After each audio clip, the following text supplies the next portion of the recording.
Hello and welcome, and in today's video I want to introduce you or talk about this piece of equipment which has just arrived today. This is the Bluetti AC200 Max power station.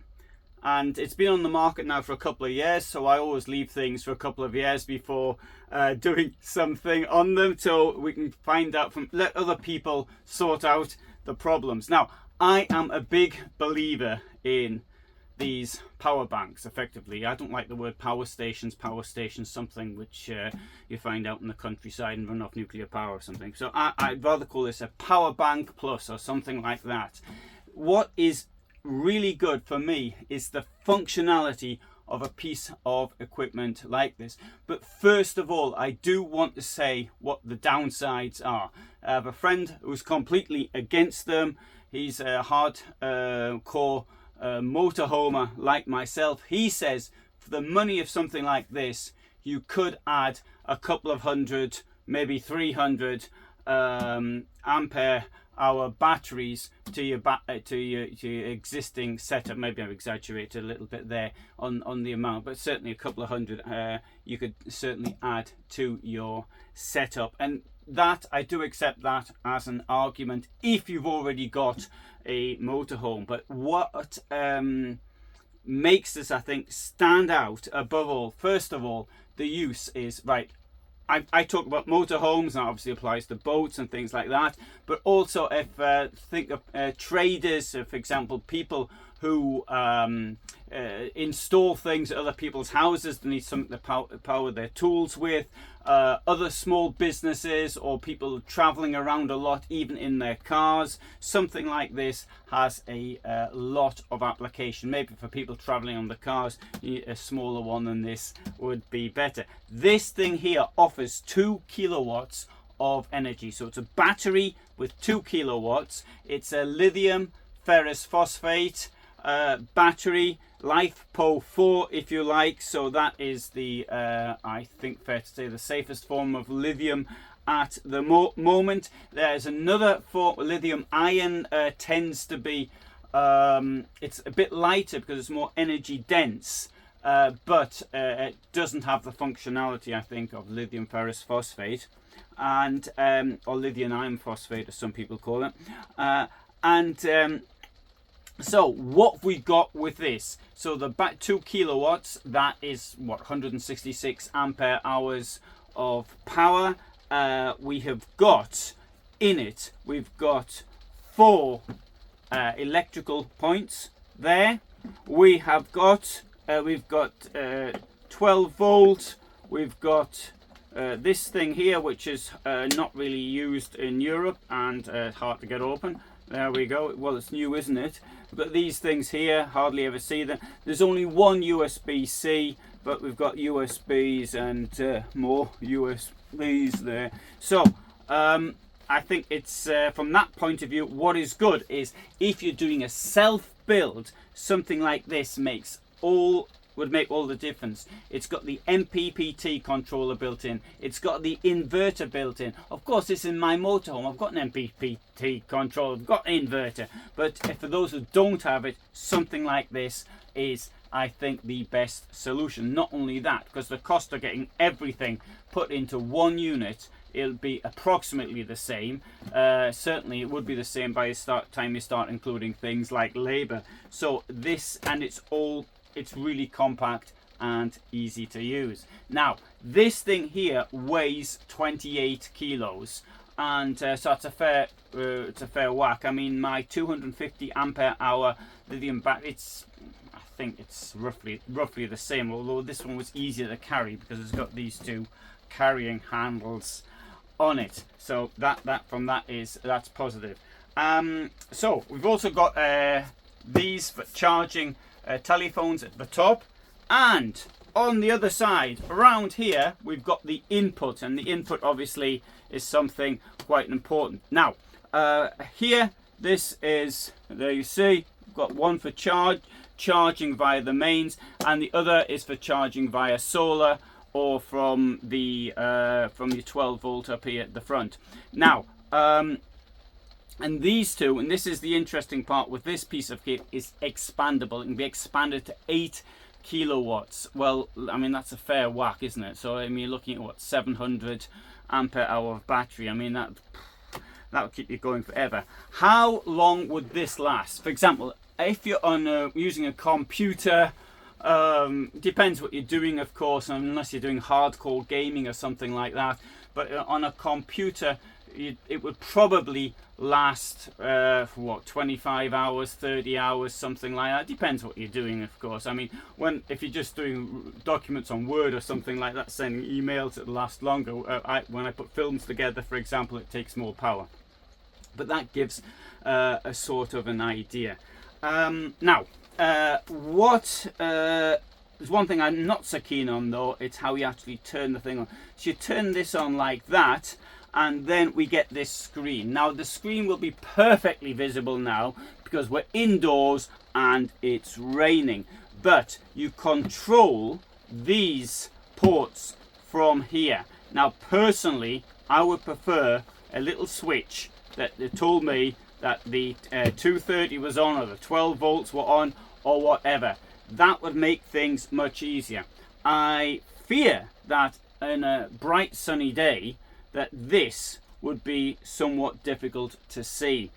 Also, I can control this via an app, but unfortunately I can't turn it on and off via the app, and so that's number one thing. But more importantly, the app works only on Bluetooth. It doesn't work on Wi-Fi. So if there were a situation that I wanted to turn something on before getting back into my vehicle, I can't do that with this. You can leave this on. It's got an echo function which will turn the 230 off when you're not in or don't use the vehicle. They're the unit. So in my case, it's going to sit under the table, and then this part here, I think that's absolutely great. So I'd like to do a practical on this, but I can't. The reason I can't do it yet is because I'll be going to London in a few days by plane. The vehicle will be out of the vehicle, so I can't tell you what it's like in practice yet, but I will be shortly giving it a go. Now, what is particularly, two things I think. Now, the input, you can have two sources coming in at the same time. It'll take up to 900 watts of solar coming in. I mean, who's got 900 watts of solar? So maybe in a domestic situation, sorry. People do have that, but on the vehicle, hardly anybody is. I don't think I've ever met anybody who has more than 900, to be quite honest. And you can charge, charging it off the vehicle here, it'll charge at 8 amps. Now, most vehicles have like, well, some have up to 20. I've even heard in the United States having 30 amps up the front, but that really is quite a lot. But 8 amps is going to take ages to charge. What, 25, 26, 27 hours, something like that. About the time it takes to drive a quarter of the way around the M25. The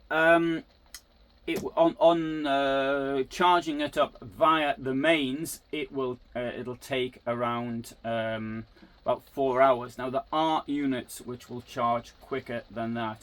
I know that a lot of people want things to charge quickly, but one thing I would have to say is this, that with the telephone, I bought the telephone I'm filming with now about 4 months ago, and I haven't done a fast charge on it yet. I just do it on slow charge. The reason I do that is because I want to protect the battery.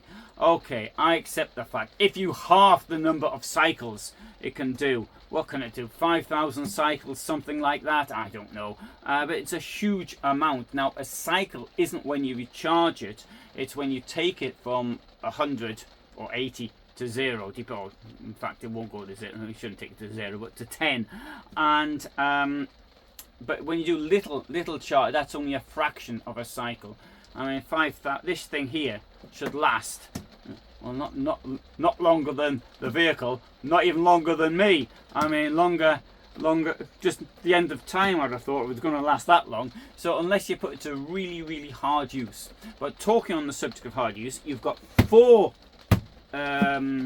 plugs here, and they all work at the same time. In fact, everything will work at the same time. You can take up to 2 kilowatts in one go, but on a surge charge it'll go up to 4.8 kilowatts. So if you plug for example a kettle into it, we'll do a test on this just to be on the safe side.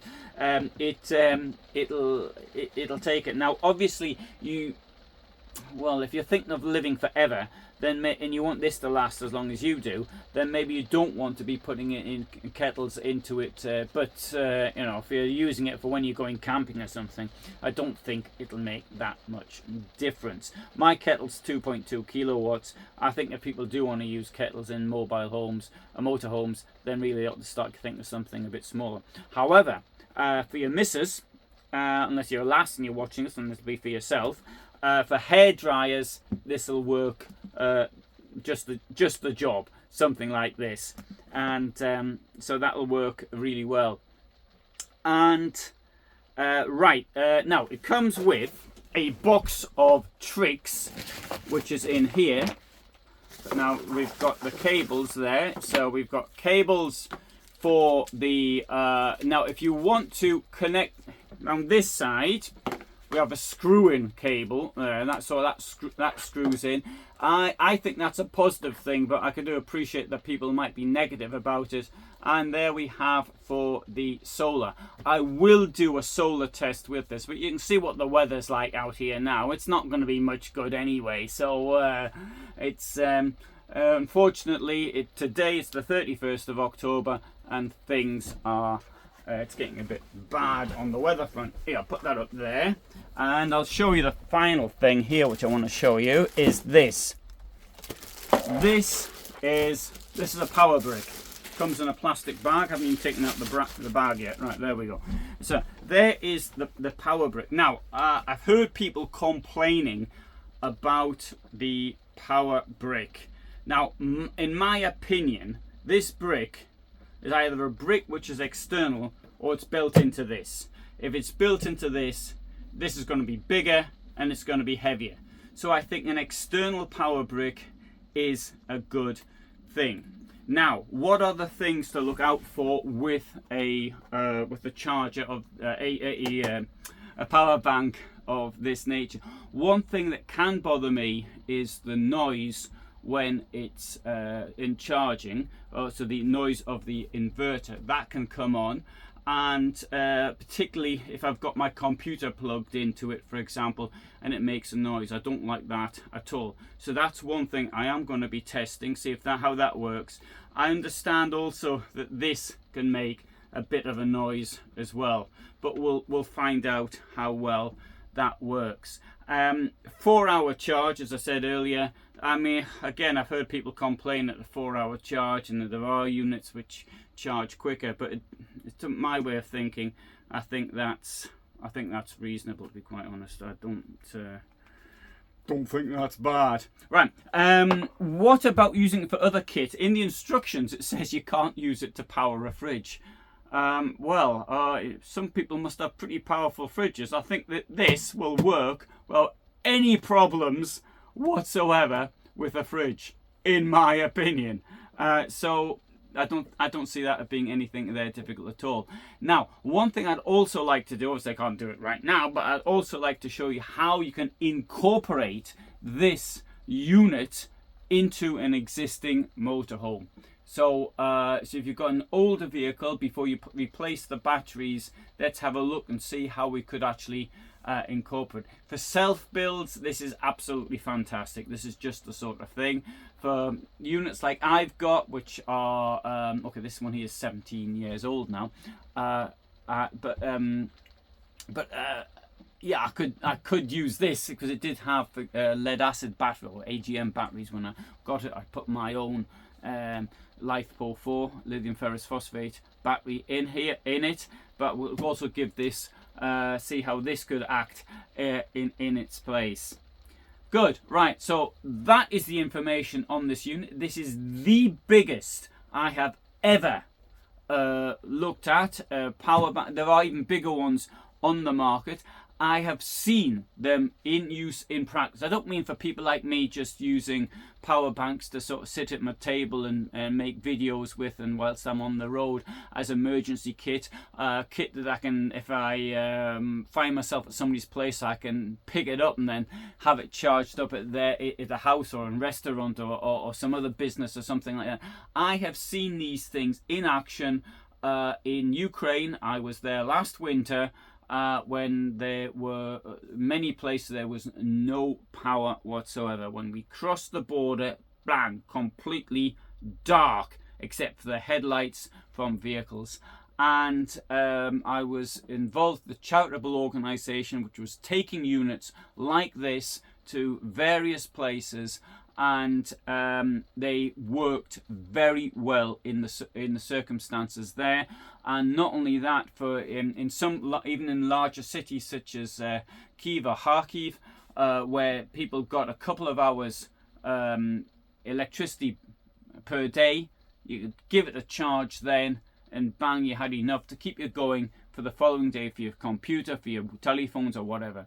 So that is looking at them in hardcore use. But of course, I'm normally talking about motorhomes. So thanks for listening.